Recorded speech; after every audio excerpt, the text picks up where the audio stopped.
မင်္ဂလာပါဗျကျွန်တော်ကတော့ဦးသိန်းစိုးပါကျွန်တော်တို့တောင်ကြီးမြို့ကျက်သေးဆောင်ဆူလာမုန်နီလောကချမ်းသာစီတီတော်မြတ်ကြီးရဲ့ခေါ်ဘက်ကပါအဖွဲ့ဝင်ပါဒါလည်းကျွန်တော်တို့ခေါ်ဘက်ကကျွန်တော်တို့ဦးသိန်းစိုးဒါတော့ကျွန်တော်တို့ဆရာကြီးဦးစိုးတန်းခေါ်ဘက်ကအဖွဲ့ဝင်တွေပါနော်အခုဒီကတော့ကျွန်တော်တို့ကမ္ဘောဇဖောင်ဒေးရှင်းပေါ့နော်စရုတမန္တဒါတော့ကျွန်တော်တို့ကမ္ဘောဇဘဏ်ရဲ့နာယကကြီးဦးအောင်ကိုဝင်းမိသားစုကနေပြီးတော့ဒီဆူလာမုန်နီမှာတော့ဒါပထမဆုံးချိန်ဒီနေ့စပြီးတော့လုပ်ပါရယ်နော်တော့နာယကကြီးအနေနဲ့လည်းပဲဘာလို့ဆိုတော့ဒီဖျားကြီးတီထောင်တော့တာလဲနာယကကြီးဦးအောင်ကိုဝင်းပဲဒါဒီကွင်းမင်းနေဖျားဒီဖျားကြီးဖြစ်အောင်နော်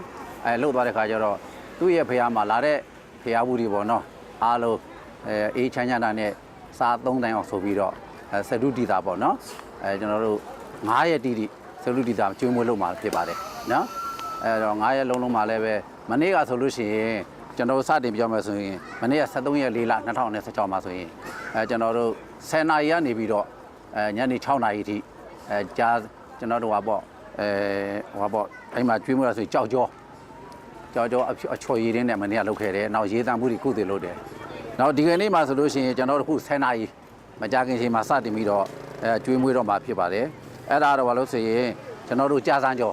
ကျွန်တော်တို့ပရိသတ်တွေကုန်လာသမျှအယုတ်လက်အမြတ်မေးကုသိုလ်ကောင်းမှုလုပ်မှာဖြစ်ပါတယ်နောက်အဲ့ရမှာကြာစမ်းကြောဖြော်ရည်ရောကျွန်တော်ကုသိုလ်လုပ်မှာဖြစ်ပါတယ်အဲ့ကနေပြီးတော့နေ့လယ်2နာရီကနေပြီးတော့ညနေ6နာရီဒီကနေ့အဲ့ကြလို့ရှိရင်ကျွန်တော်ပဲလိပ်ပေါ့အဲ့ဒါကျွန်တော်ပဲလိပ်လဲလူတို့ဘူးတွေနဲ့ပေါ့ကျွန်တော်တို့အလုံးလာသမျှပရိသတ်တွေကိုကျွေးမွေးပြီးတော့စရုတီတာကျွေးမွေးကုသိုလ်ပြုမှာဖြစ်ပါတယ်နောက်ကျွန်တော်တို့15ရက်နေ့ကျတော့မနေ့10နာရီကနေနေ့လယ်1နာရီထိကျွန်တော်ထူးထူးဆန်းဆန်းစီချက်ခေါက်ဆွဲအဲ့ဒါလေးကျွန်တော်လဲဘူးနဲ့ပေါ့နော်အကုန်လုံးစင်ပါမိလာသမျှအကုန်လုံးကုသိုလ်ပြုသွားမှာဖြစ်ပါတယ်နောက်ဖြော်ရည်လည်းပါပါတယ်ရေတံမှုလည်းပါတယ်ဗျ15ရက်နေ့မှာတော့2နာရီကနေပြီးတော့ညနေ6နာရီထိ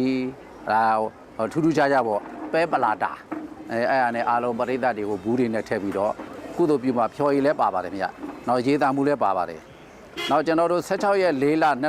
2026မှာကြတော့ကျွန်တော်တို့မနေ့10နာရီကနေပြီးတော့နေ့လယ်1နာရီပြောင်းမှုထမင်းကြော်ပေါ့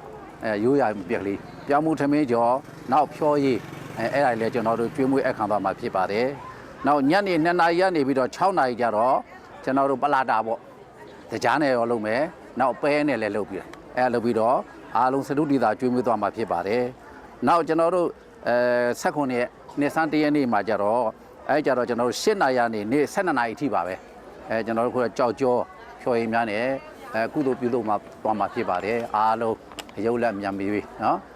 ်ကျွန်တော်နာယကကြီးဦးအောင်ကိုဝင်းကမ္ဘောဇဘာနာယကကြီးပေါ့ဗျာနော်စေတနာဆိုလို့ရှိရင်တရားတရားလဲပြောလို့မကုန်ပါဘူးနော်ပစ္စည်းလည်းရှိစေတနာလည်းရှိနော်သာသနာရောလူမှုရေးရောသာသနာကိစ္စတွေရောအားလုံးဆောင်ရွက်သွားတဲ့ဦးနာယကကြီးပါပဲနော်လှုပ်တယ်လို့ရွှေဖုံးမင်းမှာလည်းပဲရောက်ခဲ့ပြီလားအဲ့မှာလည်းပဲအဲ့မှာတော့ကြာပါပြီဟိုတုန်းကတည်းကနှစ်ပေါင်း10နှစ်ကျော်ပါပြီကမ္ဘောဇဘဏ်ကနေပြီးတော့လုံတာဒီနေ့ကစကျွေးမှာပါပဲအဲ့မှာလည်းနေ့စဉ်အကျွေးမွေးတွေနဲ့အကုန်လုံးကြံစာမုံလုံးရေးပေါ်တွေအကုန်အစုံပါပဲအဲ့မှာလည်းကမ္ဘောဇဘဏ်ကိုဦးအောင်ကိုဝင်းမိသားစုကနေပြီးတော့ပြုတ်လို့သွားမှာဖြစ်ပါတယ်နော်နေ့စဉ်ဆိုတာနိုင်ကာကြီးတို့ကလည်းဘာလို့ဆိုတော့အားလုံးပေါ့နော်ကျွန်တော်ဂောဘက်ကတွေရောနှစ်ဟောင်းကနေပြီးတော့မကောင်းတဲ့အညစ်အကြေးတွေကျွန်တော်တို့ရဲ့ထုံးစံပေါ့နော်မကောင်းတဲ့အညစ်အကြေးတွေကင်းပြောက်ပြီးတော့နှစ်သစ်မှာကောင်းခြင်းမင်္ဂလာအဖျားဖျားနဲ့ဖြစ်အောင်နော်အားလုံးလည်းမြန်မာပြည်သူပြည်သားကဘာသူကဘာသားတွေပေါ့နော်ဘေးအန္တရာယ်ကင်းရှင်းစွာဖြင့်အားလုံးနေနိုင်ထိုင်နိုင်စီးပွားရှာနိုင်မိမိတို့ရဲ့သာသနာမိမိတို့ရဲ့ဘာသာတရားတွေလောက်ကင်နိုင်ကြရအောင်ကိုယ်စိတ်နှပြရွှင်လန်းချမ်းမြေ့နိုင်ကြပါဆိုတဲ့ရည်ရွယ်ချက်နော်အဲကြောင့်နှစ်သစ်ကိုလည်းကြိုတဲ့အနေနဲ့ကုသိုလ်ကောင်းမှုတွေပြုလုပ်နေခြင်းဖြစ်ပါတယ်ဗျနှစ်သစ်မင်္ဂလာအနေနဲ့ကတော့ကျွန်တော်တို့ဗုဒ္ဓဘာသာဝင်ဖြစ်ပဲဘယ်သူပဲဖြစ်ပါပဲเนาะအားလုံးဆိုလို့ရှိရင်နေ့သိမင်္ဂလာမှာဆိုလို့ရှိရင်အားလုံးကဘာကြီးငြိမ်းချမ်းပါစေကျွန်တော်တို့မြန်မာနိုင်ငံနဲ့တကွာအာယုံကဘာကြီးလည်းပဲငြိမ်းချမ်းပါစေเนาะပြည်သူပြည်သားများလည်းပဲအန်ရဘေးပေါင်းရံပေါင်းအန်ရတဲ့ပေါင်းငလျင်ဘေးလေဘေးရေဘေးတို့မှာကင်းဝေးပြီးတော့ကောင်းကျိုးချမ်းသာမင်္ဂလာဖျားဖျားနဲ့ပြည့်စုံကြပါစေလို့เนาะကျွန်တော်တို့ခေါ်ဘက်ကနေနဲ့ရောကျွန်တော်ဒီခေါ်ဘက်ကမှလည်းနာယကကြီးဦးအောင်ကိုဝင်းနာယကပါကမ္ဘောဇမှာလည်းနာယကနော်အားလုံးကမ္ဘောဇမိသားစုရဲ့ကိုစားစုတော်မေတ္တာပို့တာပေးပါတယ်ခင်ဗျ